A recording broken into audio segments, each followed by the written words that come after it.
All right, welcome everyone. This is Matt Waldman from the RSP Film Room, and this morning it is draft morning, and I thought I would do something a little bit different than just watching tape today.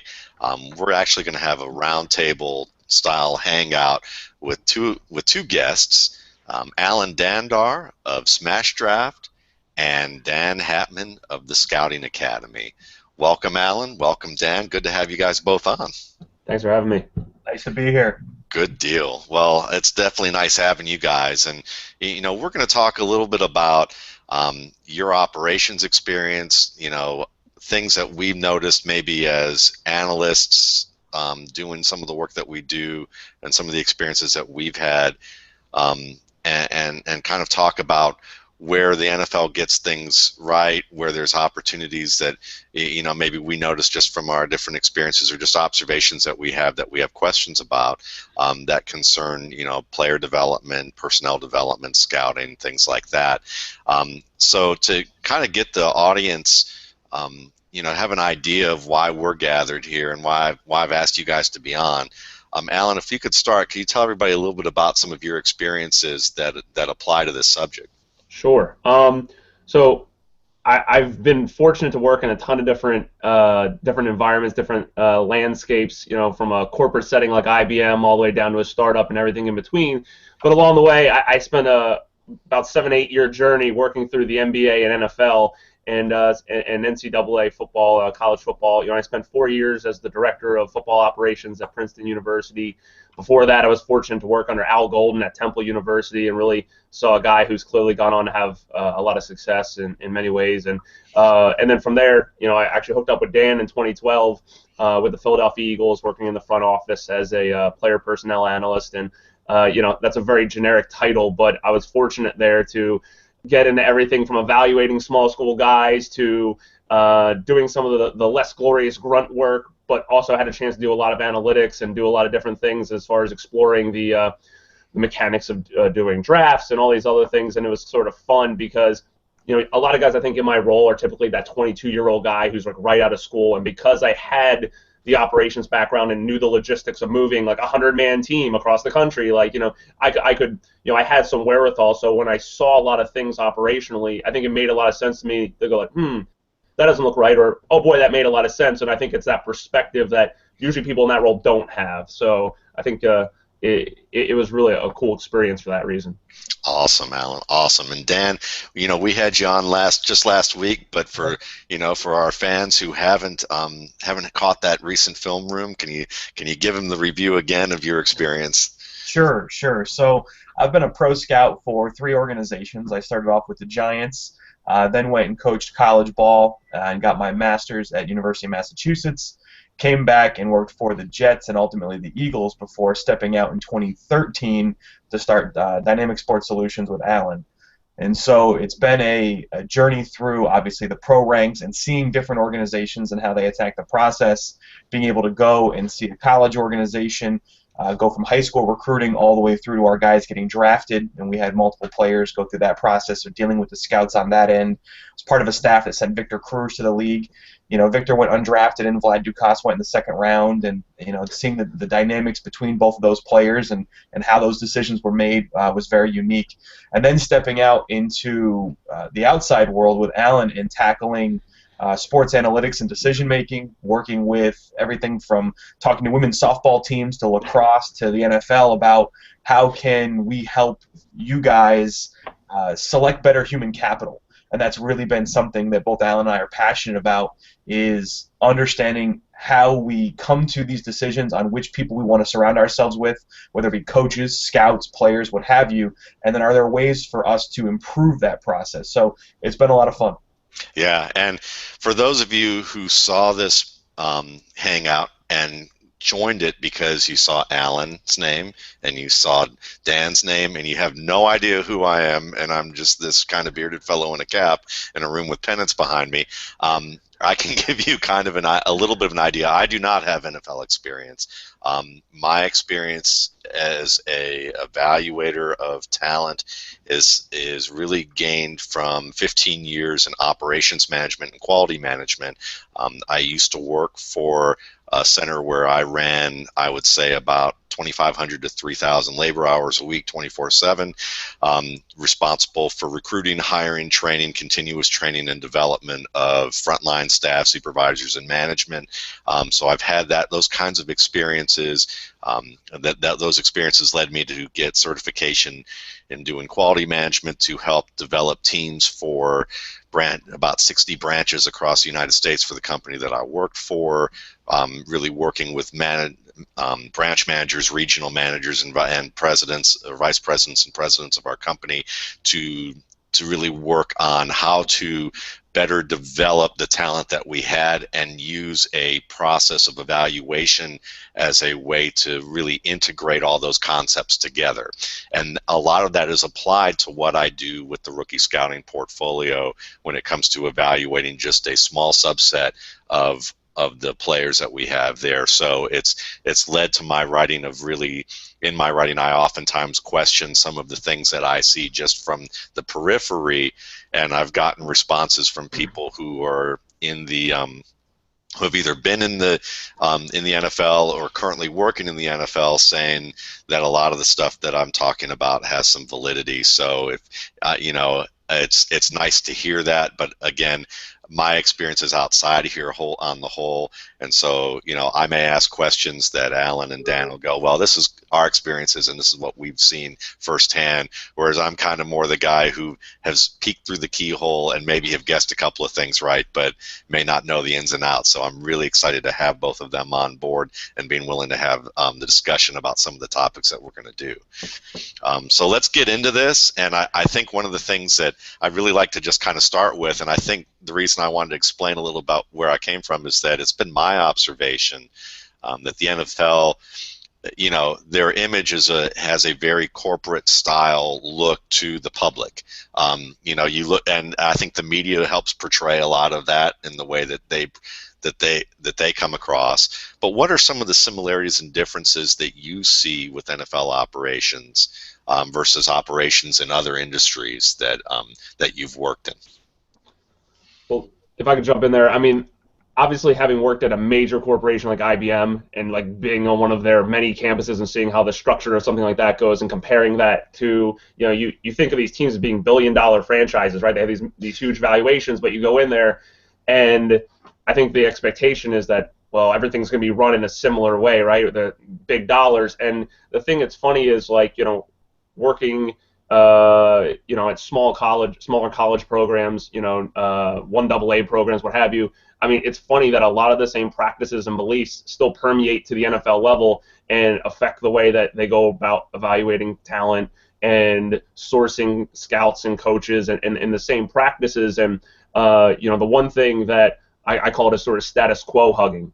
It's this idea that if everybody else is doing it and something goes wrong, well, it isn't that because everybody else is doing it. It was something else. It was bad luck. It was whatever. And I think that sort of thing, you don't really see that as much in corporate America because people are more willing to embrace the analytics or embrace these sort of more academic ways of approaching problem solving. And, it was really surprising to not, even on like a team like the Eagles that was very progressive. Like I was surprised when I came in there and like looked around and it's like, wait, we're not computerized. This isn't computerized. We don't have a system for this, or we don't have a formal training program. There's no onboarding. It's like, here's your desk. Good luck. We'll see you. I mean, like, wait, there's okay. So I think that was certainly some of the things that, when I compare to contrast, the experiences were very different.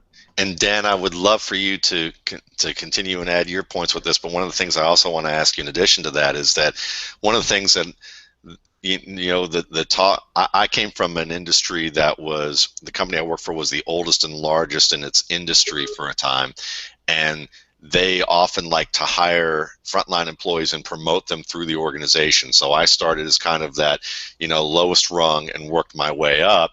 And what I learned about that culture was that culture was, fairly insulated culture, and because the industry was a kind of still a new industry in a lot of ways, or there weren't a lot of businesses that were in that industry. They were very good at understanding the ins and outs of their industry, but there were also other things that came from that gave opportunities where that was helpful to maybe have some outside help. Sure. I think one of the things that is unique when you step back and kind of look at it is that if you talk about from a corporate perspective, they're responsible to shareholders and they're ultimately driving the bottom line. So there is a numbers, a quantitative measurement to how successful a CEO and executive team would be. And that's a lot of how their decision making is driven. The league financially, splits revenue. So it's one unit that moves forward financially, and everybody gets a share of the pie. So wins and losses become the piece that changes things. When you look at corporate America, I think, and I don't have a great experience of being in that setting, but it seems to be reasonable to look at them and understand that their decision making is constantly looking for areas for improvement externally and internally in order to make sure that they can maximize those dollars and move that thing forward.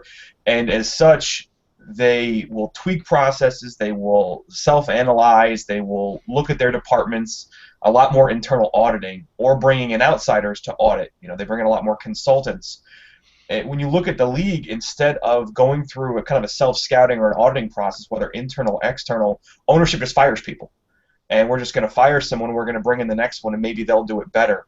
And I think where that kind of falls apart from a logic perspective is that the individuals that have been hired went through a process, right? Ownership or the general manager or what have you came together, tried to set up a series of criteria that they were looking for, vetted a large group of candidates, made a selection for someone to move this organization forward based on a plan that that individual laid out to ownership.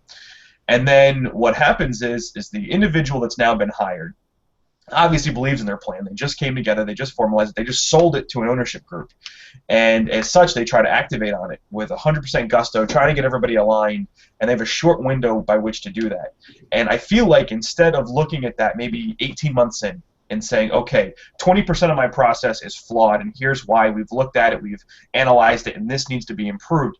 Instead of necessarily gravitating towards a model like that and saying, hey, let's self-scout, let's fix this and move forward, you get a lot more decision-making, which is, well, I sold the ownership on a plan that's X, and so I have to do X, and X has to work, otherwise the plan that I sold ownership is flawed and failed. And I think the thing that kind of gets stuck in the mud here is that we have to understand that the landscape is constantly changing in terms of the schemes that are employed, the types of players, their personalities, their backgrounds, the dollars that are coming into this space, and as such, we need to be tweaking 10, 15, 20% annually. Not necessarily doing complete overhauls. I don't think we need to be putting guys in situations where every decision that they make has to be factored against, do I need to move my family next year?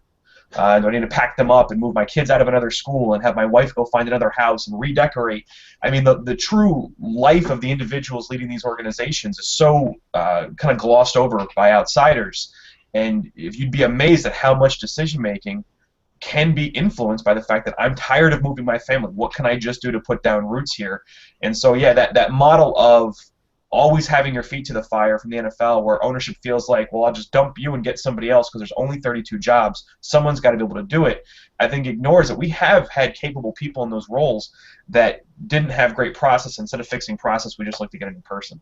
Yeah, and I think that it's a great point that you make. I mean, you can think of all the cliches of turning the ship around or having to pull the crops out of the ground that you've already kind of prepared the soil and did all of that. Now you're going to have to pull all of that out, and it's a very the whole idea of letting people go, or firing people in the middle of this, and then trying to replace them and restart or do a new process is a very disruptive one. I mean, you think about you think about endings in your personal life, be it someone having a divorce or a death in the family, or some kind, or even just a move in general, and think about how disruptive and stressful that is, and how disruptive and stressful that can be on an organization as a whole.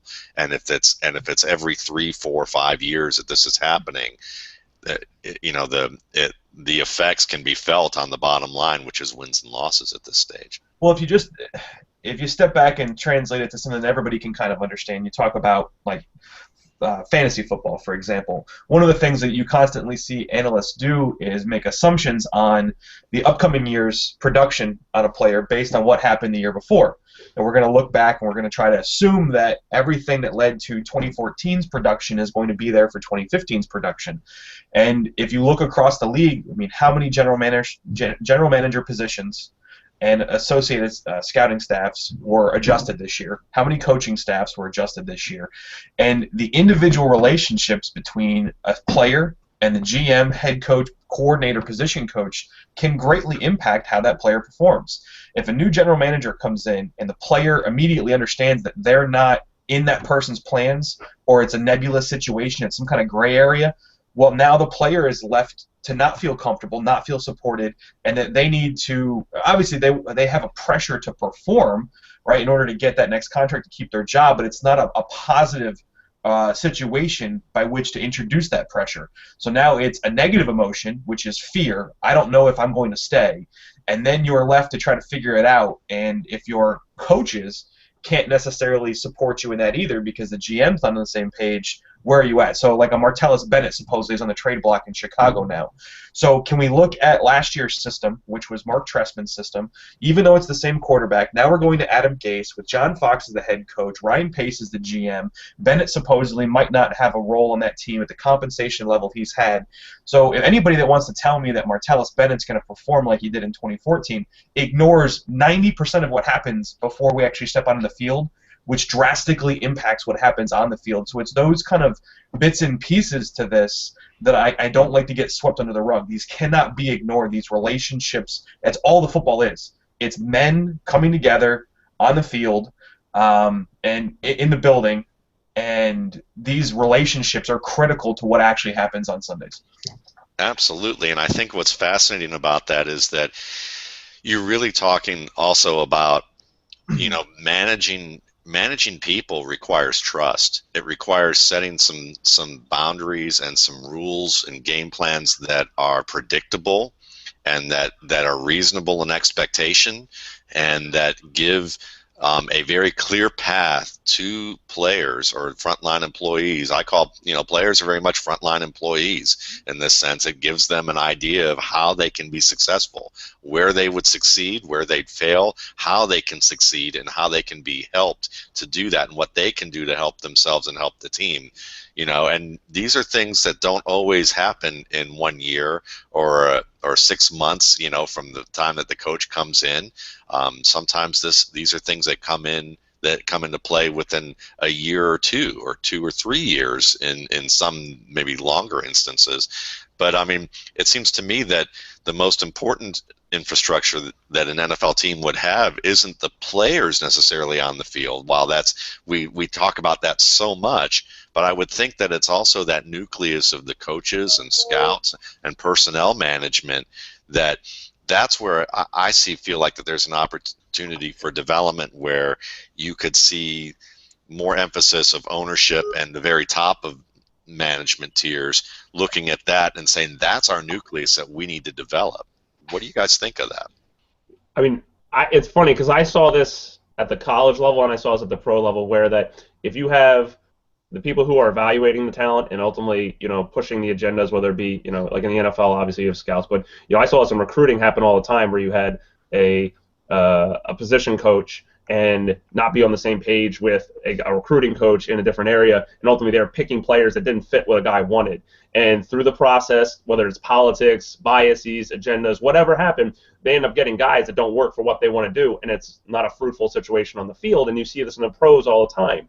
You have a guy that maybe has a philosophy about, well, we want a player to be in this mold, but you have a coordinator who has a different vision that's different than the position coach, and then somewhere along the line, there's this disconnect, and well, then how are we going to compensate this player? What's the development plan for this player? How are we implementing them on the field? When that's not all cohesive, and to your point, everybody isn't on board at the sort of the core of this, it really makes the rest of it rotten. It's sort of junk in, junk out. And I think, a lot of times I think of it like a tree, right? If the trunk is healthy and the core of that is right, the leaves are going to be beautiful and nice and lush and all that. And what I think ends up happening is you have all these sort of diseased branches of the tree because not everything was aligned at the beginning part of this process. So it's something you definitely see, especially when you listen to certain evaluators really like key in on certain physical measurables. Well, this guy might only be 5'10", but he has a 40-something inch vertical, and he has a 11-foot broad jump, so he can make up for being small. But it's like at the end of the day,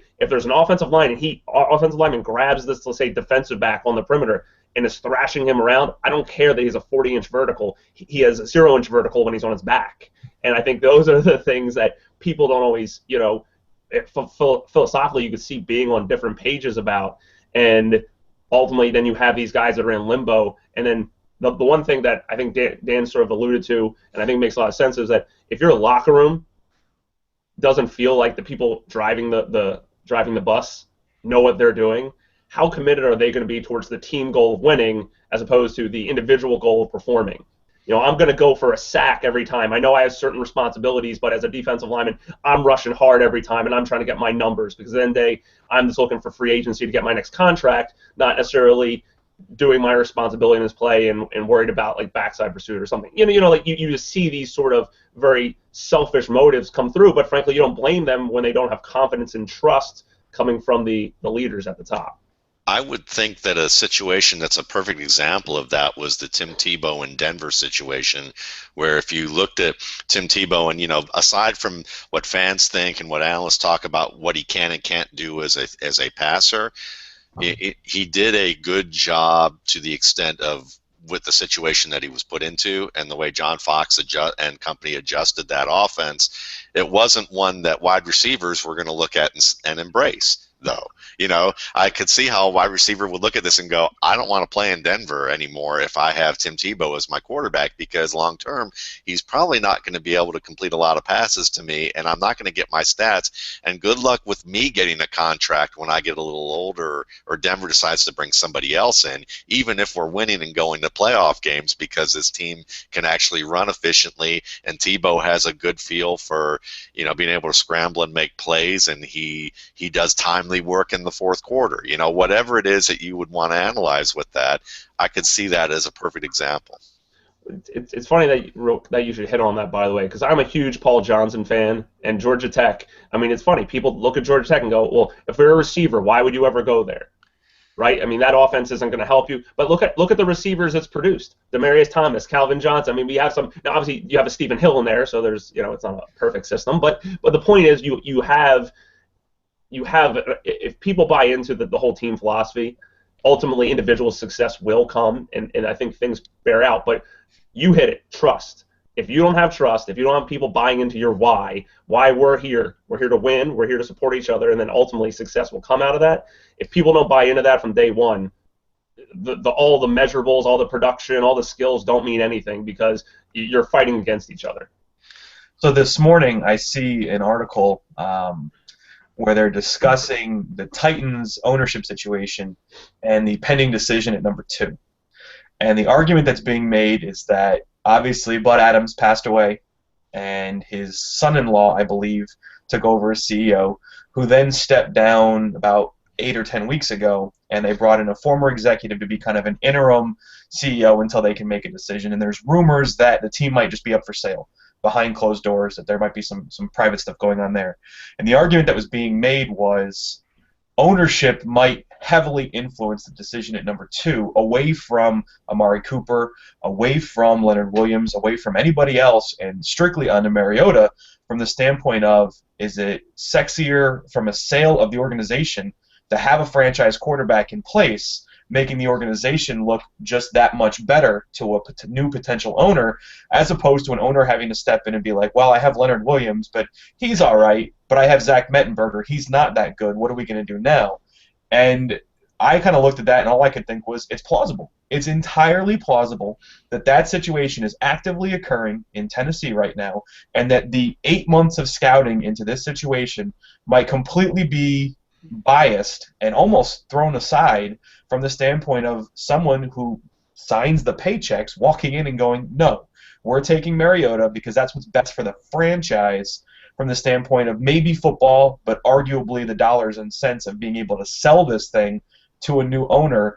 And it takes all of what we've been talking about so far and kind of emphasizes it, that the process is not clean. There's not the same process happening in 32 different organizations. Everyone has their own agendas and bias and situations and things that are affecting this. And it's just amazing how many times I get questions of, oh, what do NFL teams do here? How are NFL teams doing this? How are NFL teams doing that? And it comes from this standpoint of people on the outside look at these teams and assume that everyone is following like this best practice, and that 90% of their process is exactly the same organization to organization. And what I say is 90% of what they collect on these players is the same. Right? They're getting the same measurements. They're watching the same film. They're going to the same practices. They're talking to the same coaches. They collect 90% of the same data. What they do with that information doesn't resemble each other almost anywhere. I think that is such a fantastic point, because it's funny to address your first point, to relate it back to just experiences outside of the NFL. I mean, I remember getting certified in a best practice and being asked to do that and getting paid to go somewhere to do that, and then want to go back. Then they want me to go back, and after I've done that, and sell the highest end of our management, the executive branch of our organization, on the idea of embracing this concept, and what it ended up coming down to was they were like, well, we'd like you to implement it in as best as you can in this particular area, but the message was, it's sexy for us to have people certified in this concept. It looks good to our prospective clients. Our clients, if they really want to pay us enough money, we'll go ahead and implement this everywhere. If it's really cost effective for us to do, we're going to get, they're going to pay us a ton of money. But otherwise, we got you doing this. We're going to send your boss and your boss's boss to go do this as well, so that we can all kind of have a good feeling of what this division is going to do. But let's just kind of keep it there at that point, and I think that that's a very common thing.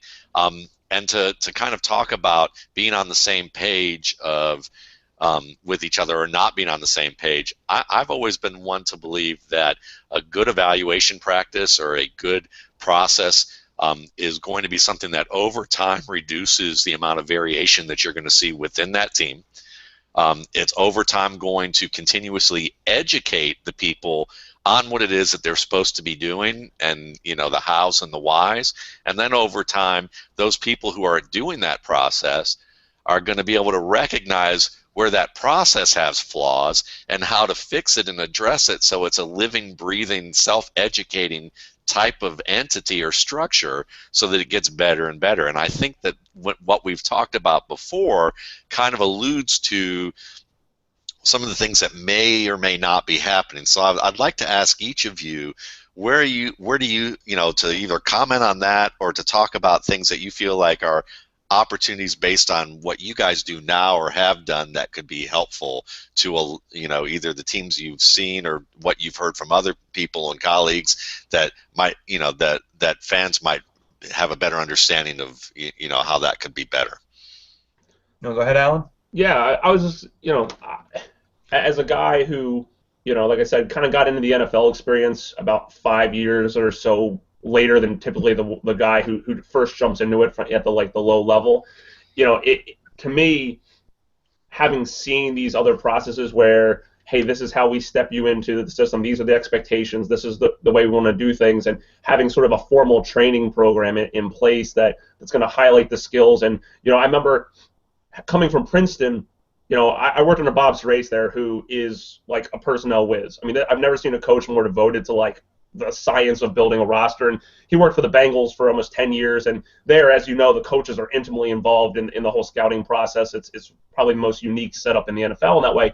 And I remember he and I really kind of looking through things and going, well, what are we really looking for at these positions? What are we looking for these guys on the roster? How are they going to contribute? And this is a plan. And then having ways to disseminate that information to the coaching staff as we're watching tape and making sure everybody was on the same plan. And then I remember coming to the NFL and going all right, here it is. We're going to really crank this up. And it ended up being much less than that. It ended up being in these general terms, this is maybe the physical requirements we're looking for, but how does this guy impact our scheme? How does this guy impact our locker room? All these sort of contexts that you figure you'd want to coach a guy up on when he walks through the door, so that I'm not bringing someone to the table that I think would be awesome. That's a terrible fit.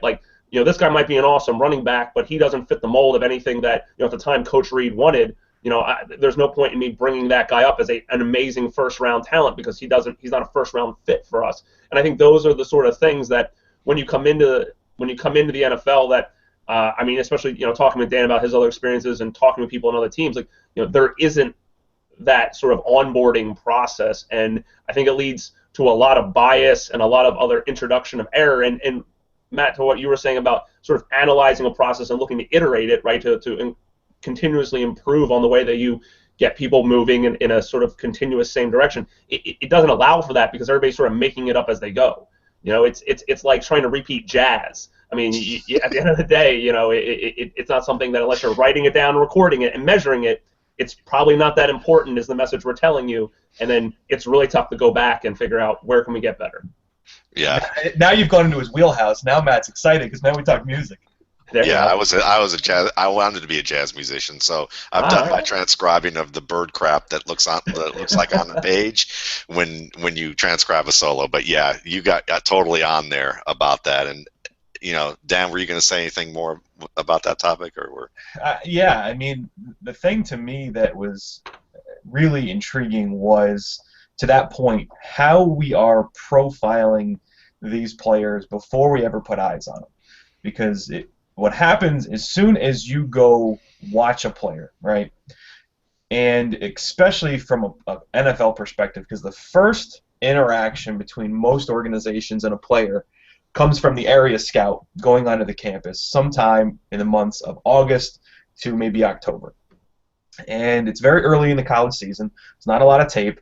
And the first exposure is more about maybe getting some practice feel, seeing how the guy works, talking to the trainers, talking to the assistant coaches, maybe the pro liaison, people of that nature, and you're trying to kind of get a little more on the character. You'll get more on the film by your second exposure by the time you get to Thanksgiving, Christmas time.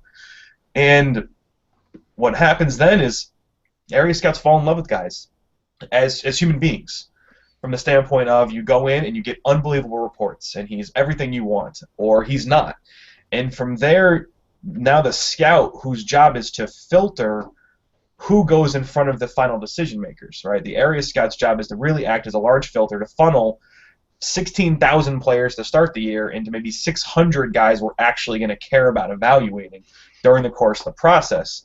And they're going to eliminate a ton of players, and how they're eliminating them is very much subjective to that area scout. And to Alan's point, that is very much left to the individual scout under the guise of, well, we hired you, you must know what you're doing, so go get them, Tiger. And it's not that the teams don't have the capability of training their people, it's a time management standpoint. You have very few people in the organization that have the full vision of what they want. So let's talk about maybe a couple of coaches, GM, couple of directors, so maybe an owner or team president, somebody. So let's say there's 8 people that know all of what we want from a value, schematic, dollars perspective. Well, those people have other jobs, right? They are actively involved in contract negotiation and player development and game plan management and other roster construction opportunities and prepping for this and that. And so you have an 11-month cycle. You start off at camp, and once camp hits, you've got 90 guys. You're trying to, in your mind, work down to 53. You are also trying to get your college guys out on the roads. The first couple weeks of camp are spent heavily involved with your college scouts before you don't see them again until Thanksgiving. And you're prepping for them to go away, and your pro guys are watching all the back end of the rosters, trying to figure out if there's anybody you want to claim or sign to your practice squad, and preparing for the first couple advanced scouting reports that are due to the coaching staff for game 1 and 2. And so your staff's hitting the ground running. You're going. And we all know what the fall's like, and we've now got a pretty good handle on what the spring's like. And then after the draft, we have mini camps, and then we have OTAs, and we're getting, all those 90 guys. We're polishing things, and we're cutting a guy, we're signing a guy, finishing those things up. Obviously negotiating now with our new rookies, maybe doing a few other extensions or signings. And then we get to June, and these guys want time off. So they go take a month, and they go see their families for the first time in forever. And that's fine. That's fantastic. But what that does is it leaves zero time for those 8 people that actually know what the organization wants to sit down and spell that out in excruciating detail to the rest of the organization. So it takes someone time of just being around those 8 and listening to them to understand what might be wanted here. How do we look for this? How do we look for that? How are we measuring this? What do we want here? And so a guy might not get good at understanding that team for 5 years, potentially. This confounds me. This confounds me more than anything, that just as an outsider when I hear this, because I think to myself, all right, if your scouts are going away and they're the first filter, the area scouts, they have these territories. Say they have the Western Territory, which covers, maybe California, New Mexico, Arizona, Utah, maybe Colorado, Nevada, Washington State. Idaho, Montana. Yeah, and they got to cover all that.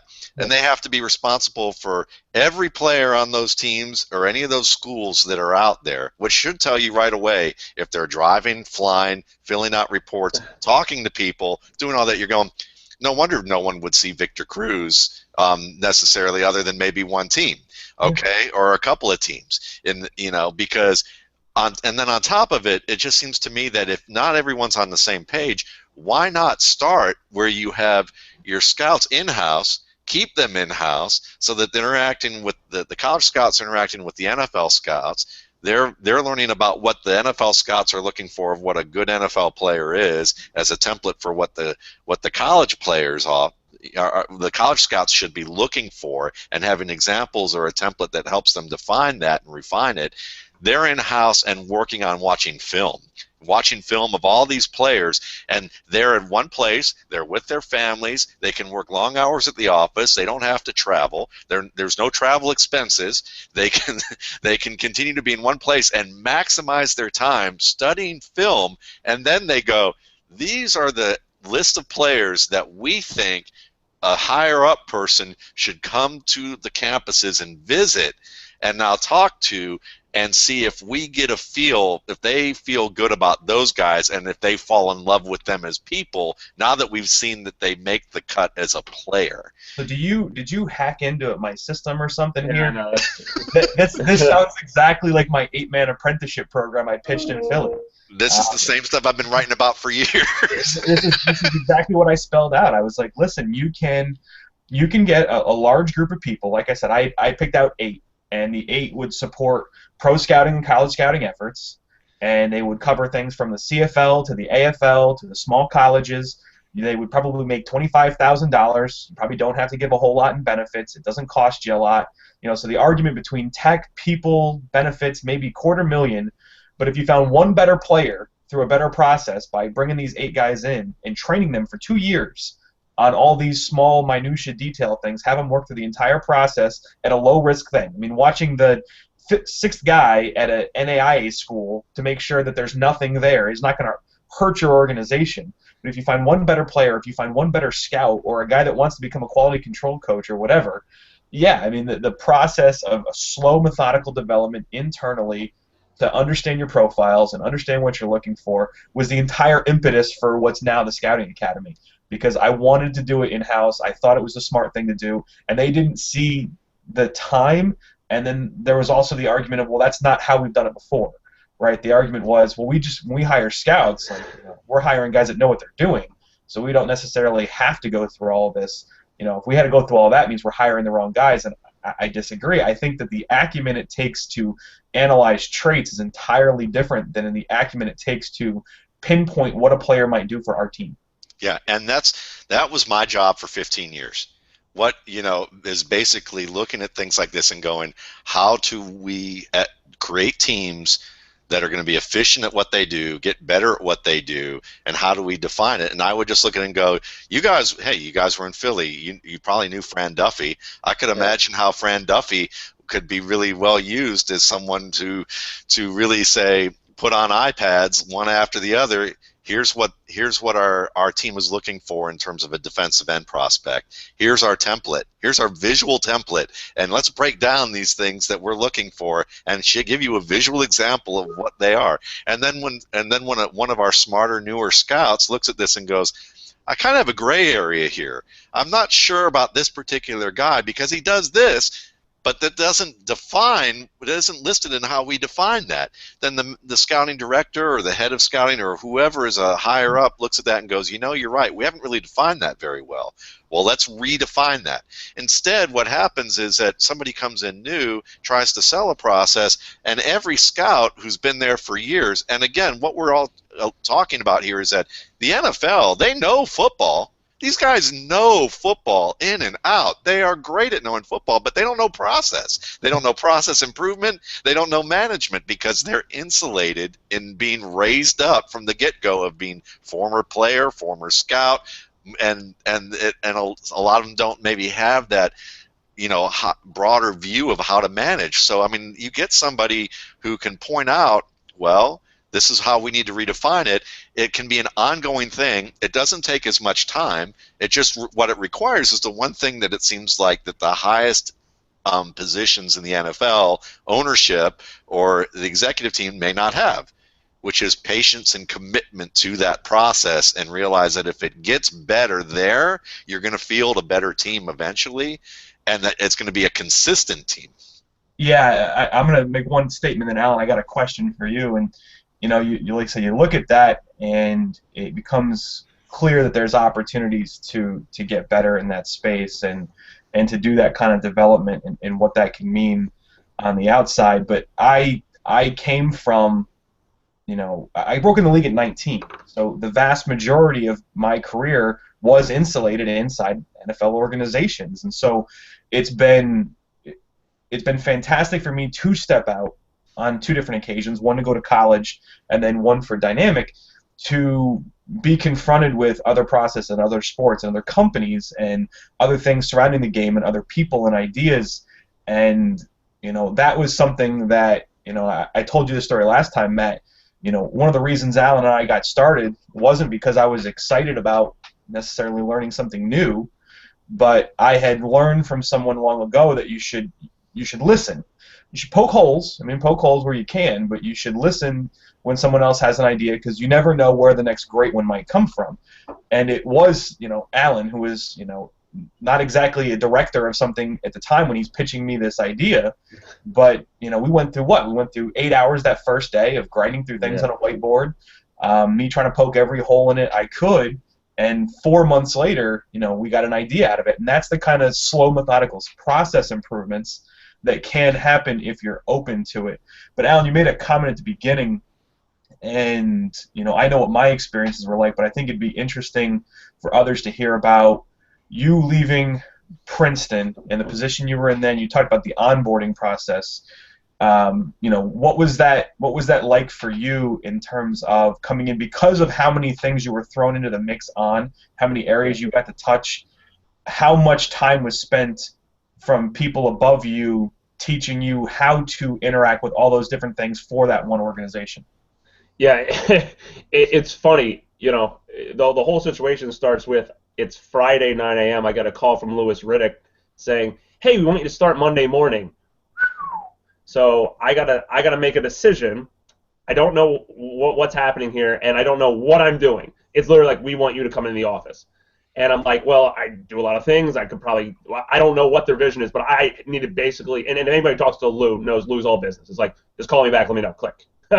Okay. So anyway, talk to Bob, head coach again at Princeton. We figure out, look, this is something we got, it's a dream, want to make it happen. So I go in there. First day I show up, I bump into a guy there, Brad Obie, who's a Penn Stater just like me. I had worked with him when I worked the training camp about a year and a half earlier. So I was like, hey, Brad, how you doing? Good to see you. He's like, hey, are you here to see me or what's up? And I'm like, no, I'm here to start working. You Apparently no one knew I was showing up that Monday to start working except for Howie Roseman and Louis Riddick and maybe like Katie, his personal assistant. But other than that, like, no one knew who this guy was. And all of a sudden, so I'm showing up there and like, well, here's your desk.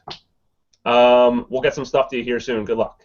And it was just like, wow, my head is spinning. I'm here in the corner of the war room going like, all right, what am I doing now? And then I get exposed to, there's all the stats projects, and then there's the, hey, we want you to watch some film on some guys, and hey, can you update these things? And there's this guy, Dan Hatman, who comes up like, dude, we need to start updating this data in the system. Like, whoa, this is like 1,000 things getting dropped on my plate here. And I'm going, I want to do a great job with all of this. Is there someone who can actually get some instruction on this, or is it just like, here it is, you should know how to do it? And I just remember my hair being on fire a little bit, which is hard to imagine given my hairdo.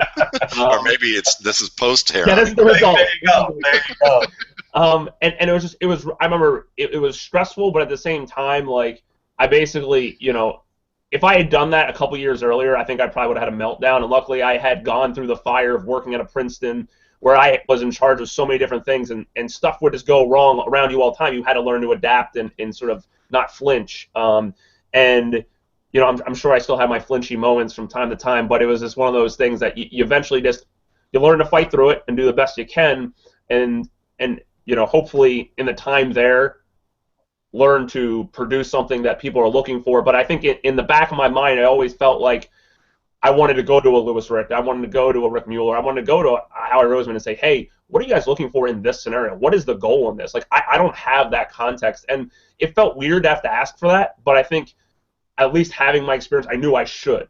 I knew that if I want to do good work, I need to understand these things, and if it's not being presented to me, I should try to pursue it. Otherwise, ultimately, this is just going to be a pile of something. It's a failed venture, and I didn't want to do that. So yeah, that was it was not what I expected. It's a very Darwinian environment when you kind of look at it from that standpoint. It's very sink or swim, and I think that's exactly the phrase I've used in the past on it. Yep. Yeah, and so when you look at that, I mean, I understand. I mean, you can see it permeate in the way the NFL treats quarterbacks. It's a very sink or swim kind of process. So and I think that's where there's positives, because when you have a guy who can swim, you're feeling great about that. But then you kind of lean on that process to the point that maybe there's other ways to do it where other people would have actually benefited, and you would have gotten a very good product out of that player going about it a different way. And it's fascinating you guys talk about it, because I remember asking Matt Williamson of ESPN, who was a scout with the Browns, how'd you become a scout? He said, well, besides what he was doing beforehand, working at Pittsburgh, working at the variety of schools he was at, and learning through from a different level, he said, I applied for the job, had an interview, they gave me a test. And what was the test? Well, they had me sit and watch film. So I wrote down so how'd you do? He goes, I got in. I said, so they never told you how you did, right? It's like, no, they never showed me what they liked and what they didn't like about it. They just had me start. So did you have any initial? I remember asking this years ago. Do you have any initial training? Or how do they train you? No, he goes, I just started, and I'm working 90 to 110-hour weeks, doing this gig. And I said, so no real continuous training. Did they talk about what they looked for? Well, they suggested that if we could go to position meetings, maybe we'd pick up some from the position coaches, but I really didn't have any time because there was so much stuff that I had to do. And I was sitting there going, yeah, this sounds exactly what, and it sounds exactly what you guys alluded to here. If you want to talk about more from this standpoint, either of you, that'd be great. But one of the things that, Alan, you brought up was kind of, your experience doing analytics and statistical knowledge, your statistical knowledge. And Dan, I know that you incorporate a lot of things as well from that vein. I just, I notice, I'm not a very analytic-oriented person. I mean, my experience with it is really very basic, but it's drawing more interest from the league, and it sounds great. It sounds great. It's like how scouting reports sound great, and I've seen team scouting reports, and this is right in Dan's wheelhouse here, because I've seen team scouting reports, and I go, that's it? I literally, I remember looked at a couple and I went, wow, that's it. There's not a lot there. Or what's there, I was like, I could see opportunities for improvement, and I would love for Dan, if you would, to talk about where what the Scouting Academy does in terms of emphasizing how people write scouting reports and how that feeds into a good process. But I'd also love to talk about how can a reader or fan discern what good analytical content is, good analytics is, from analytics that may not stand up to something that's a little bit more, to the rigor of what, what's good or bad. Because I can look at something that's thrown out there, maybe even by a major website, and I don't want to name names and make any feel bad or point out anybody, but I want to be able to say, I want to look at something and go, that's not really sound. I have a lot of questions about this, or this is a sound thing for me to understand without having to have an advanced statistics degree like my brother. So No, you're dead on. And like I said, I came from I don't want to say old school because the Giants are sneaky progressive, um, but it wasn't something that in my role I was very privy to. So in my role as a scout with them, it was we just watch film and talk football. And so my entry point into the league, and certainly my time in college, because analytics haven't permeated that space nearly as well. They don't have the manpower or time to necessarily attack that. So my first however many years in football were not surrounded by numbers. And then I got to the Jets, and they were much more interested in integrating that piece, and they at least collected that data, and they found sources for it. And Philly did the same thing. And the thing that has been striking to me is that I am very open to leveraging analytics to improve the overall outcomes of a process. The piece that has been striking to me is that the two communities, the vast majority of the two communities, very much believe that their segment is far superior to the other side. And I've heard from some more tried and true scouting people that you have to put on the film. The numbers can't tell you what the guy is. Combine numbers have lied. Production numbers have lied. And I don't disagree. Some of them have. Some of them have not. It's a matter of trying to understand the why as opposed to the what.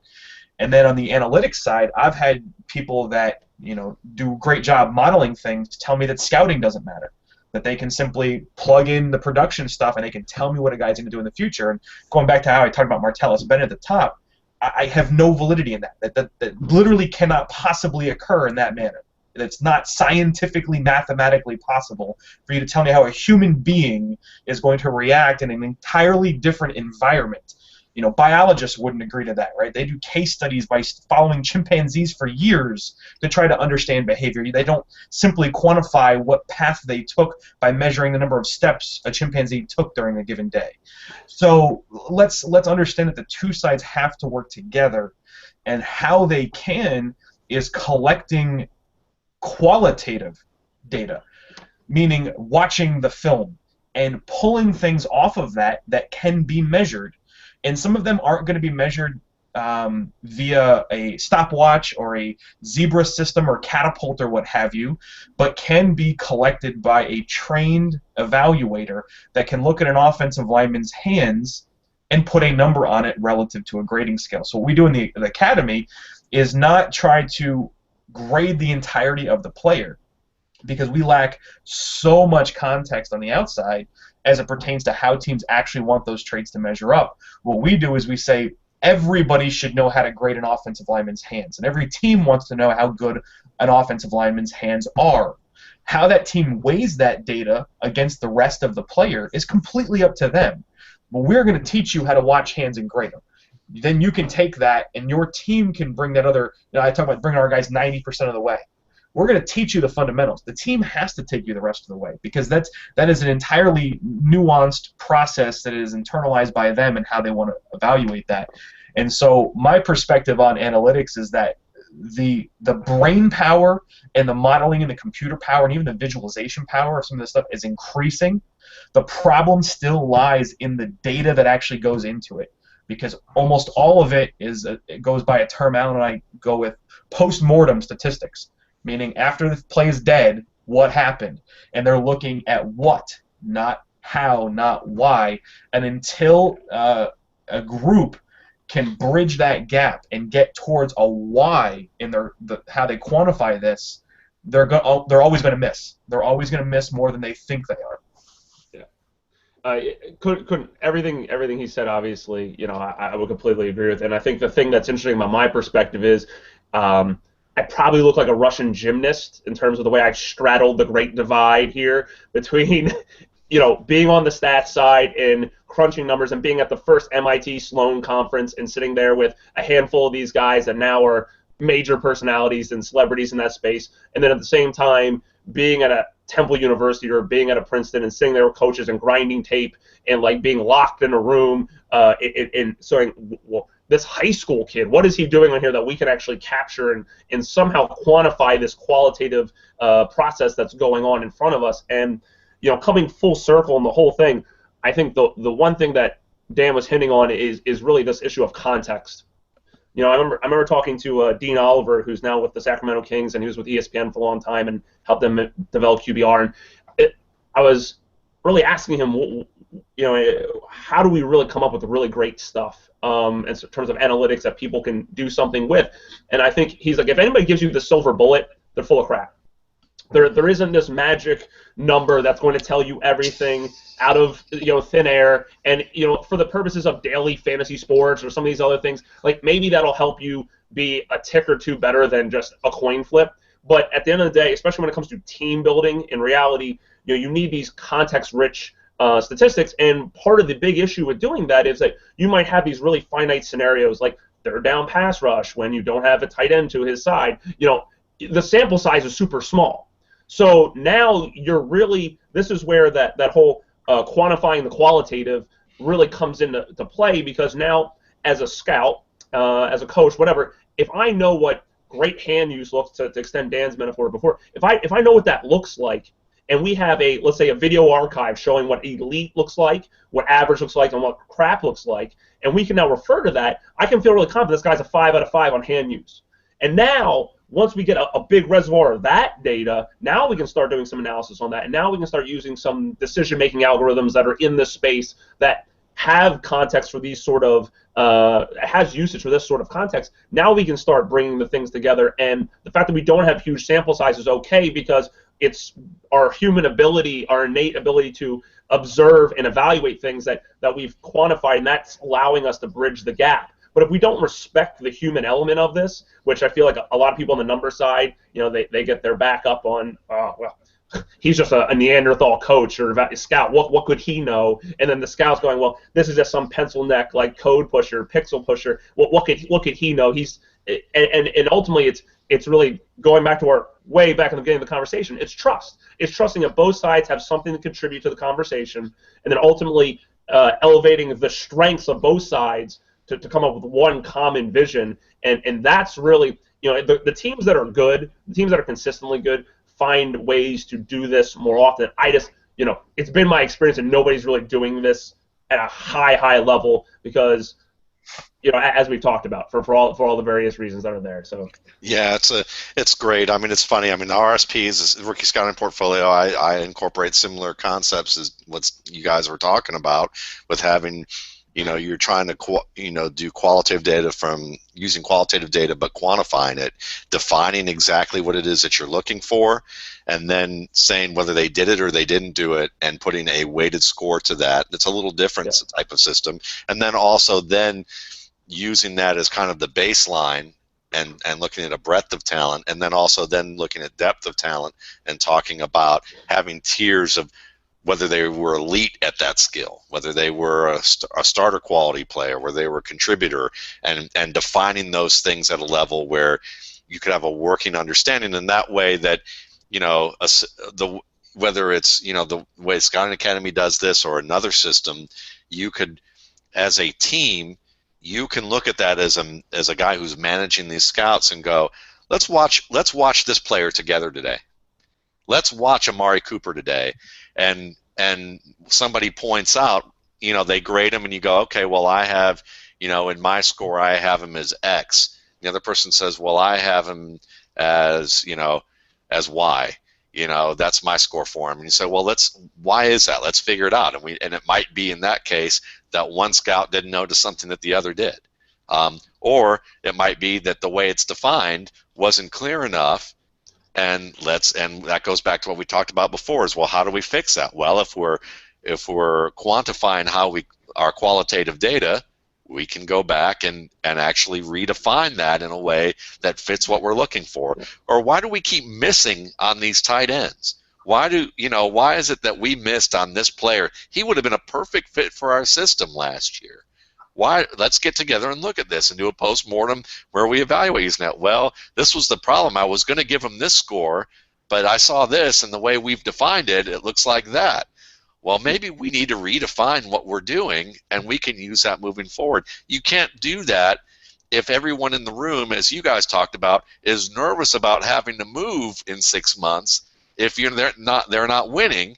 and the owners never going to get the benefit of going, we learn from our mistakes. Next time we see a tight end coming down the pike who looks like this, we're going to jump all over this guy. We're not going to let him slip to pick a guy that we were like, he's an immediate fit for our system, but we already have a pretty good starter here, even though he's getting a little bit older.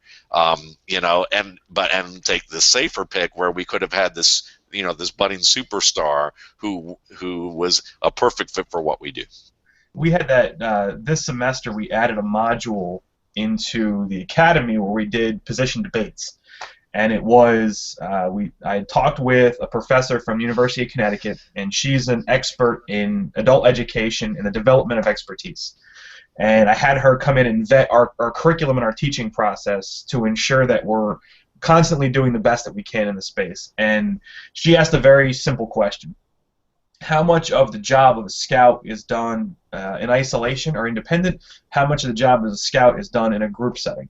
And just ballparking it, I estimated that probably 80% of your job is done in isolation, where you are working, you know, even if you're on the road and talking to people, you're on the road by yourself in terms of being around your team and trying to do your job, versus 20% being an intense debate situation where you are trying to value and ultimately decide on a human being.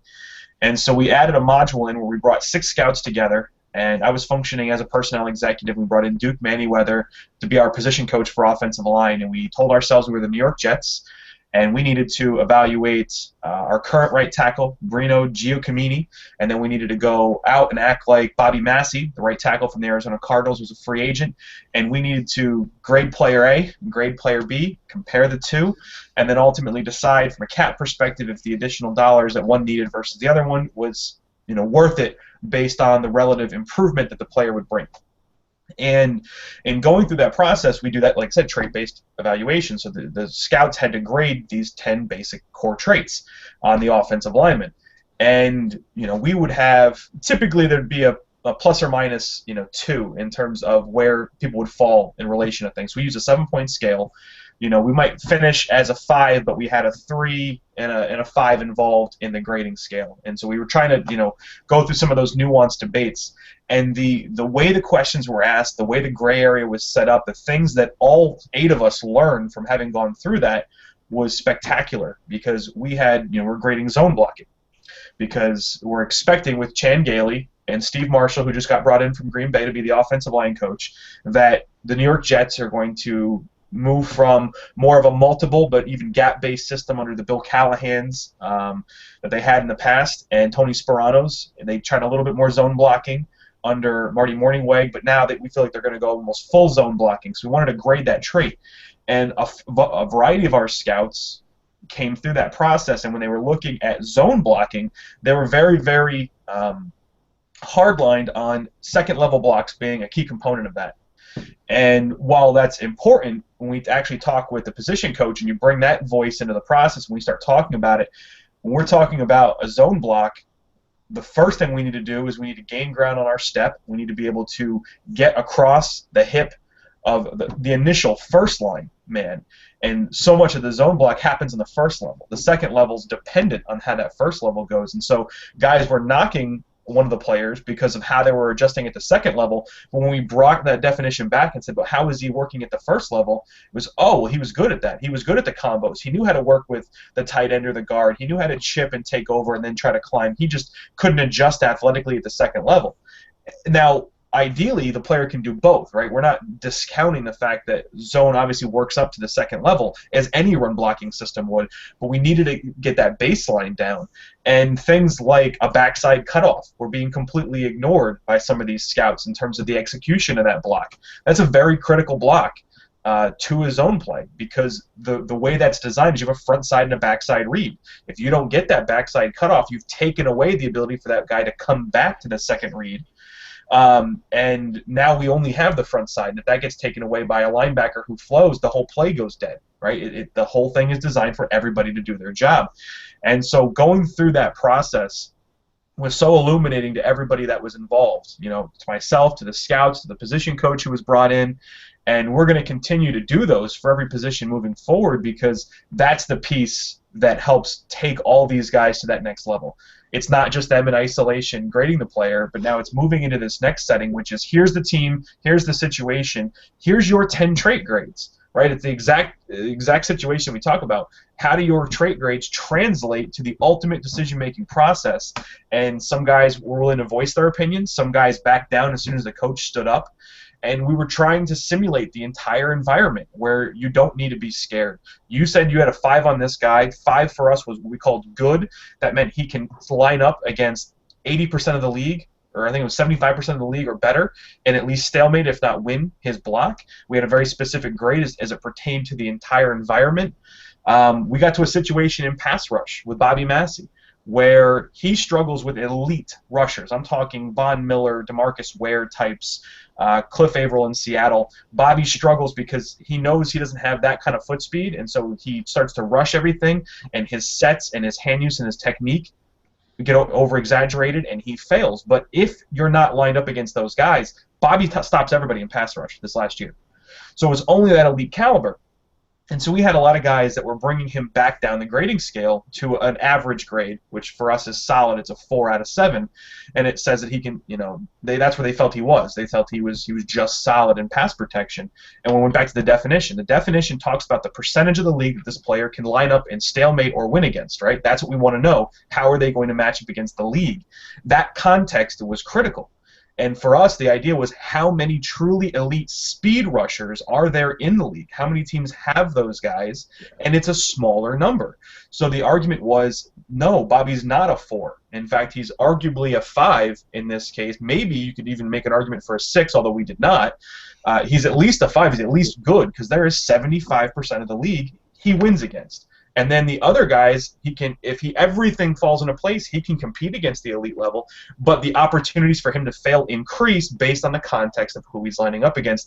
And that's where we're trying to take things. That's the level of granularity we feel like we need to go to in order to raise both the quantitative and qualitative level of this, because now we have all of those bases covered, and we've covered all those different topics. Now your analysts in the background running models and numbers have really unique data to work with. The scouts in the front office have unbelievably nuanced data to work with, and we can make very specific, accurate decisions that have accountability at all parties. You talked about at the very beginning, Matt, about how you wanted to build a process where you could look back and understand where we missed and where we hit and why. And now we have that. Instead of just saying, oh, we called the guy a 4th rounder and he turned into a productive starter.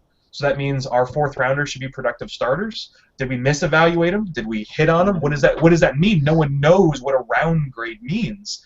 If I hit on him in the 4th, or I called him a 4th rounder and he goes in the 4th and he busts, did I do well? If I called him a 4th rounder and he goes in the 4th rounder and I hit, did I win? No one can answer that question for me. And so that's where I think we should be taking this if we're trying to create the best process available. And that's something that I think that, what you hit upon, what you talked about with this whole process and what you guys did was fantastic, and from my opinion, because it really shows what it takes, especially when you're using a grading where you are grading on a number range, what it takes to really solidify that number. Because otherwise, if you're left to your own devices, anyone who's ever done just an employee evaluation, I always use this all the time, is 1 through 7, and I remember first time I did employee evaluations, 12 years ago, whatever it was, and they go, well, and my boss was like, he was a middle manager, and I remember him saying to me, look, he goes, no one really gets a 7 here. No one really ever gets a 1. If you think that they deserve a 2 or a 6, let me know, because we need to talk about this a little bit more. So what they intentionally and in some cases unintentionally did was saying, most of this grading scale doesn't apply. You're just going to sit in the middle. Just try and be in the middle and be safe, and not do anything here. And I would see that company-wide, across company-wide, how those types of things worked. And so, or just getting people in a room and their variety of experiences, their understanding of football, their understanding of management, their understanding of the position, their cultural experiences, whatever it is, all bleeds into why they look at somebody and give them a 3 and somebody else gives them a 5. Yep. And you have to come to that understanding. And I think that it's such an important message to drive home to upper management. And I think if upper management can be sold on the idea that it's like, look, if we have these processes in place, we can see where we're getting better. I can see where I'm getting better, and I'm not going to panic because my team went 7-9 this year, because I see what we've learned, how we're learning it, and how we're going to get better. And if we're able to do those types of things, then I'm okay with going 7-9 this year. Maybe I would like us to be 10-6 next year, but if we go 7-9 next year, but we've shored up this, and this, and we've made those improvements, and we didn't backslide, and we had a key injury here and there, I'm not going to listen to what a morning radio drive host is saying. I'm not going to listen to my message boards. I'm not going to listen to what the other owners are saying in the meetings. I'm not going to worry about what's being said to me about me on ESPN. I'm going to focus on the fact that we've gone 7-9 the past 2 years. I can explain why and feel comfortable about it. And my team, my nucleus that's supposed to be here long term, not 3 to 5 years after they get hurt and then we move them on to another team, but the people that I'd like to have here 8 to 12 years and grow them into positions where that they can really make great decisions for us, they're getting better. Alan, you got to talk about grading scales. Well, yeah. Before, real quick, just as an aside of that. So when I was at Princeton, my first 2 years with Bob Serace as the head coach, we won one game. Right? We won one game. It was like overtime the first year. The second year, it was like something equally as close, and it was like 1-9. Like what are you doing? And I remember telling people, like, we are so much better the second 1-9 team. We are so much better as a team. We got a great recruiting class. Like, we have a core in place, guys that buy in. And I know it's a smaller scale type scenario because it's not the NFL. You're not 10-year deals. But they win an Ivy League championship 2 years later with that same core and the guys underneath it that fit in that mold. Those type of guys that were smart, tough, team oriented. And I mean, I can tell you those things off my head because that was drilled. Like, these are the guys we want, and that's who we got. And it wasn't. And it's funny because some of the guys that were like some of the later takes in the class, they might not have been the most athletic guys, but they certainly had all the core values. They loved football, and those guys insulated and supported maybe some more of the athletic, more of the quote-unquote star players, but you knew that if you dropped off, you might not have the guy who is making all the splash plays, but he would do the minimum stuff right. He knew how to line up. He knew you weren't going to have a breakdown. These guys did that stuff, and I think that it felt really good that you were struggling, you heard the feedback, and you go, you know what, I'm ignoring the outsiders here because we have a process that's evolving and growing, and now it's a very competitive program. So anyway, that was my Princeton aside on that. But back to grading scales real quick. Yeah, I mean, the grading scale thing, for the record, drives me nuts. All right, and I'm cleaning that up for the sake of our audience here. I mean, when it comes down to it, all these labels are arbitrary. It's Pro Bowl or starter, red, blue, whatever, man. Like, at the end of the day, and that's where, like, if you go to SmashDraft.com, like, I reformulated the chart on a 100-point scale. At the end of the day, there's technically infinite permutations of what a person could be on a spectrum for any skill. So you think about it, there's how many skills you might, traits you're looking at to evaluate on a player. There's an infinite range, and then, it's funny, like, Dan, you're talking about Bobby Massey here, and I'm going like, all right, the difference between a 4 and a 5, when he's stacked up against the entire league's breadth of offensive tackles, that might move him significantly in the span, especially if you have those 1 or 2 point differences along the way, and then on top of that, you add group decision making, which adds a whole nother layer of this, right? Because are you weighting certain evaluators higher than others? Are we looking for alignment? Like, we don't have to be in lockstep, but do we have alignment? And is it a tight alignment, or do we have these outlier scores that we have to address? And I think that's where people open a process improvement can pull the outliers in, or bring the group to the outlier, because maybe the outlier recognized a flaw in what we were doing from a process standpoint. And all of these things are just so foreign, because when you don't have an onboarding process, how do you explain to someone there's literally an infinite number of grades you could provide a player? I mean, what are you talking about here? It's easier to point to, hey, he's red or blue. He's a blue plus because he's, it's like, all right, well, I guess I can figure out colors. I learned that a while ago. Let's go with this. And that, to me, is like such a major sin, because at the end of the day, you can like I said, like the 100-point scale is something intuitive. We use it with money, we use it all the time on things, and to me, adopting things that have this consumability. And at one point you would ask the question, what's the difference between good analytics and others that are crap out there? And to me, is it consumable? Do you need a PhD to break this down? But at the same time, is it actually stand up to being academically or statistically appropriate? And I think that's where teams fail. They go, well, we have something that's consumable, but it's also crap. And then I got to step in because you make great points. And Matt, I don't know if do you have a grading scale that you've used in the past, or I use a 100-point scale. I use 100-point. Well, have you seen an NFL internal final player grade scale? I wish I had one to quickly pull up for this setting to show people, but I'll try to verbally explain it. So most NFL team grading scales have a variety of categories at the very top end for your all-pro, pro bowler, perennial, fantastic player. In fact, one team I worked for had 3 separate categories for first-round picks. So they wanted to be that granular in the first round between this is a top 5 guy that I think starts day 1 versus this is a mid-round guy who starts being in training camp versus here's a late-round guy that I think can start by the middle of the season. They wanted to have that level of granularity. And at the other end of the scale, they have a variety of categories for players that have 2 or 3 developmental upside traits versus 1 developmental upside trait versus a guy that can't play dead in a Western, to steal from Dave Gettleman. And so at the very ends, we had a lot of granularity. And in the very middle, we had like 3 categories. And it was, a guy that we think can start in a year or 2, a guy that we think can start a little while longer, and a role player. And then I look at the actual makeup of players in the NFL as it relative to NFL starters, right? Because when we're building a 46-man roster for game day, we need a lot of guys who are capable of starting and functioning from scrimmage.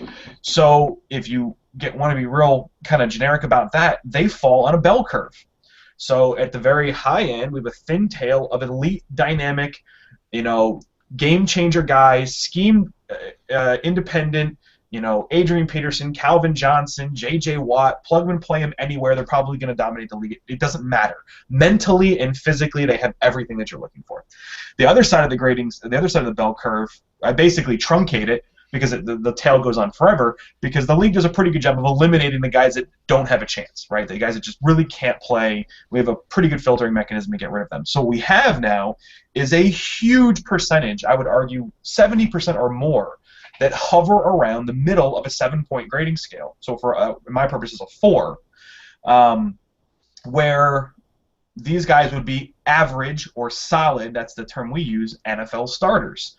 And so I've always been baffled by the grading scales and charts that, one, ask the individual to grade everything of a player and boil it down to 1 grade. That still baffles me. But secondarily to that have so much granularity on the tails where we only have a handful of guys. I did a study where we looked at all the players that had earned this top grade in the entire system for the team, and the top grade had 2 guys in it. The second grade had like 20 guys in it. The third grade had like 40 guys in it. That middle grade of an average NFL starter had like 1,200 guys in it. So when you go to actually make a decision on your board, well, it's not a linear progression all the way down. We have clusters and clumps and groups of players. Yeah. And when you get to that middle of the pack, the 4th, 5th round when it pertains to the draft, you don't have just 1 guy sitting at the top. You have 20. At that level. You have 20 guys that you've graded at the top of the 4th round, and now you're trying to make a decision between that. So I've always tried to flip this paradigm and say, I want more categories in the middle than I have on the outsides, because I'm going to have more players in the middle. And I want to have very specific conceptual understanding and trait-based analysis of what the difference is between a 3, a 4, and a 5, why a player would fall in a certain category. When you talk about where a guy fits into a roster, it very much has to be why. Don't just tell me he's a complementary receiver. This is a complementary X receiver who wins the deep part of the field and can win on now screens and yards after the catch, because they don't have physical ability to go in the middle of the field and win contested balls. They don't run great routes in the intermediate area, but they can fly by guys. I'm thinking like Deshaun Jackson. I'm kind of describing him in my head right now. Yeah. there's a lot of areas where Deshaun is not very good, but there are some other areas where he's got that trump card, so to speak. So tell me that. When you're going to watch a Jalen Strong, I'm looking at a guy who does not win in some areas of the field, particularly in the middle of the field, and an outside lane guy. He's not separating from corners there. He can body up linebackers inside. He can win contested balls on the sideline. He's not a three-level, all 9 areas of the field dynamic playmaker. This is a guy that has a very specific role that has been utilized by guys like Greg Little and Dwayne Bowe in the past, where if you want, or Anquan Boldin probably be the top end of that spectrum. Very good, can be an X receiver or a Z, can work from the slot, wins in very specific areas, but know that, denote that, have subcategories, specialize your roster, and don't just tell me he's a 4th rounder or a 1st rounder or a 9th rounder. I don't care which round. Tell me what he can do on the field. Yeah, and I think that's fantastic. And what the 2 things you have both, Alan, Dan, that you have both mentioned that I think our listeners should really take away from this is that all of this detail that you are jumping into immediately as a new employee, how are you going to be thinking strategically when you are taking this amount of time and having this much stuff thrown at you to just figure out what it is you're supposed to be doing and doing the task right? So it really is like saying, don't drown in the sea of tasks that you have. And if you can stay afloat to do that, then at least you can take a couple of breaths. Don't even think about the fact of like looking at the ocean and seeing where everybody else is until you can actually get up and maybe leave the water and start looking at it from a broader viewpoint. And I think that that's one of the things that's very problematic that has been highlighted here today. Absolutely. So I just want to give each of you just an opportunity if there is anything else that you'd like to add from what you've been thinking about as we've had this discussion. So, Dan, let me give you the first shot at that. Yeah, I think that the points that I try to get across to people are that every space, every organization, every process has room for improvement. So we have to understand that. But as it pertains to the NFL, there is not one best practice that resides across the majority of organizations. They all have different valuation processes and how they use and collect this information and how they make decisions with it.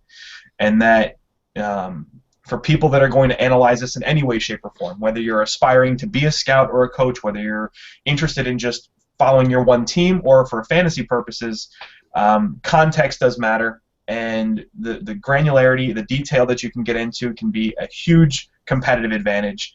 And if you shake up the paradigm that we all live in as it pertains to analyzing the NFL, which is that these are commodities, these are just interchangeable pieces that we can plug and play based on how many fantasy points they score in a week.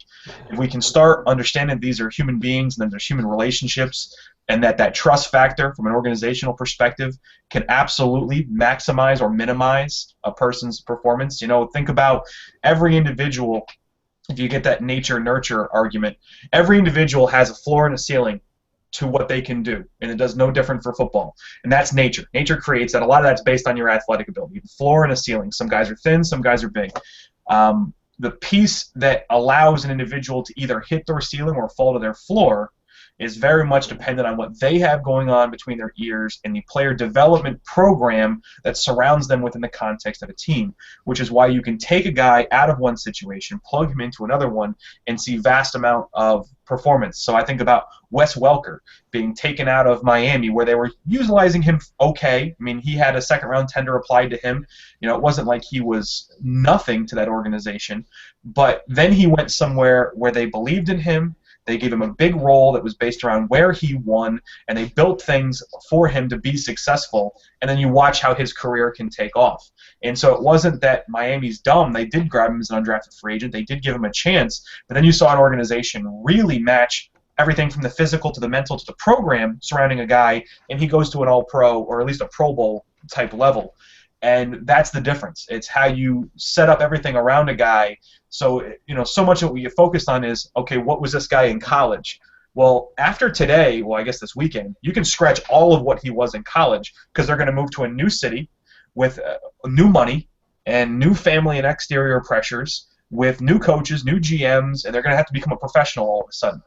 And some guys are going to make that leap It's not a linear progression. This is not the number one pick always becomes the next great player at his position, right? They have to make a jump to perform at this next level, and that requires so much between them internally and the organization that surrounds them in order to hit that point. Alan? Yeah, I think, obviously Dan says a lot of things that I believe really firmly in, but I think the one thing that I really want to emphasize and end with is that, as someone who would identify himself as being both an analyst and a scout and a little bit of something in between, it's about people. And it took me a really long time to understand this is a people business, and this is something I know Dan has preached, and I totally buy into, is that it's, first off, you have to respect the other people who are doing the work in the space, right? So if you don't respect a scout or you don't respect a statistician, you're going to have blind spots in your own abilities. And then on top of that, you're evaluating other human beings in human contexts. And the thing that I think a lot of people have a tough time doing is they forget this isn't Madden, right? This isn't a bunch of zeros and ones getting pushed around. If you were the person being evaluated and you had a bad day at the office and someone said, "Oh, that Allen guy really stinks. That guy, they should fire him, and I'm gonna go tweet about that guy because that guy's an idiot." It's like, in reality, I had a bad day. My mom called me up and gave me flack first thing in the morning, or my wife's angry at me because I forgot to take out the trash. Like, these things happen, and I think there's so much context, and we're dealing with human beings here, that we need to start with that first, and then ultimately, as people would hear this and go to whether they want to work in the league or they want to work in these sort of things, looking to have really total alignment with the people they're working with, to understand, and again, building on that platform of trust, that we're all in it for one goal, right? If you're with a team, the goal is to win. It's to produce the best product. And with that team success comes individual success. I said that earlier, and I firmly believe that, and I think it's that respect, and also understanding that because not everybody's coming from the same perspective as you, that you have jargon-free, consumable things that you can share with folks, right? Like when I built Smash Draft, the goal was I wanted to build something your grandmom and a GM could jump on, and they both felt like I could understand what was happening here. Like, we have a chart in there that I spent 2 days trying to redesign in a way that people could look at teams and not get this huge chart of just numbers. Like, what was another way I could communicate this so that people can intuitively get, like, wow, that team has a lot of value in X round. Like that is something where at the end of the day I go, well, I completely understand this chart, and I think a lot of analysts would understand this chart, but how do we get it so that the coaches, the people who actually maybe even really need it, scouts, how would they understand it? And I think it's that respect of everybody involved in the process that people really need to come back to, and that's hard. Like, that's really hard to ask somebody to do that, right? Because there's self-preservation. There's a feeling that, well, if I use really fancy jargon and really put on some airs here, people will respect my place of authority and my expertise. And I think it's a really hard thing to do, but it's the same thing, executives and coaches ask of players, to subjugate your ego for the good of many, and at the end of the day, people will respect your humble approach, and you'll prove yourself over time rather than having to flash, hey, look at me, look at this cool thing I did, or, oh, you're just a 1 and a 0, and I'm gonna model you however I want. And I think those sort of things, that's really the message I would want to get out to somebody as they think about this process and reflect on everything we talked about. No, I think those are great, and I would probably add this just based on my experience. I mean, I remember taking over a team that was probably, I don't know, about 300 labor hours a week, and they were planning on getting rid of a program that just wasn't really, they weren't making money with it with this client, and the client we were competing with the internal client who had their own operation. In their own operation, they trained 120 hours before they ever even took on their job each day.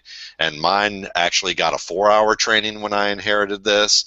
And within the span of a year, I built, our team built an organization that had 2,500 labor hours. Our quality was better in terms of the performance than the internal group. And our production was almost as good, even though our initial training still was only 8 hours compared to their 112 hours. And somebody'd go, well, how did you do that? How did your team do that? These types of concepts we talked about today. We put in a quality program and how we evaluate people, and said, this is how the people who are looking at and developing the talent are going to look at it. Here's how the talent's going to understand it. and here's how we're going to continuously work on it so it becomes a part of our daily process. And it's not something that's cumbersome or overwhelming. It's not something that I bring up and then we dust off and talk about for a week in an 8-hour meeting, and all the people in there go, that sounds great, but how am I going to have time to do any of this? And then just throw it away and not do any of it and just hope that things work out okay. It was a matter of actually owning it and then having to come to my boss and say, yeah, I know we're not looking so good right now after this first month. You didn't get that instant surge in production that you were looking for with this plan. But if you give me this amount of time, we're going to steadily get there, to the point that they wanted to actually wanted us to be a permanent part of what they did and operate on the same level and tiers of things as, as if we weren't even a third party. We were actually one of them. Now, our company ultimately went a different direction because they saw something that was going to be instantly more profitable, that they didn't have to invest in the things that they did. And within the span of the year, I remember, I moved on to a different opportunity, but I heard within the span of the year that new lucrative thing, that was going to take over what we did, that was paying for 2 different centers because we started this little thing, ended up dying. It was poor quality, and the very thing that the old client wanted us to do, they were doing with another center in a different area of the country with a different company, and that group is still doing that work with them, like they meant what they said. So when I talk about things like that, it comes down to this: it's, if you have a good program in place of how you do it and it's well defined, and you care about people and they see what they're supposed to do and they trust you, and you're patient. And as an owner, you have to be patient. And as someone who is not the owner, who is a GM or a scouting director or a personnel director who has to be the one to fight that battle, that's the hard part, is having to fight that battle and tell that owner, look, this is what is going to win. This is how it's going to do it. The player here, we may luck out on this player this year. We may not luck out on this injury next year. We may be up and down at the beginning here. But as Dan, you alluded to with in another conversation about the Giants, and how, the Giant, when, their worst years are 8-8, Yep. you have teams, if your worst year is mediocre because of injuries or certain things, that's not bad. You don't want to be a team that's 4-12 and 12-4 and then 6-10 and then 11-5 and then 3-13 in successive seasons. That's not consistency. That shows that you do not know where your success and failure is. And I think that what I take away from this conversation with you guys is reinforces those points of trusting people, trusting your process, and having something that everyone can see very clearly where they're heading. Absolutely. So again, Alan, Dan, thank you so much for doing this show. I hope that, I have a feeling that people are going to really enjoy the conversation and the information that you guys brought to the table. This was fantastic. Appreciate it. Thanks for having me on, man. It was fun. Thank you guys. Yeah, and you guys take care.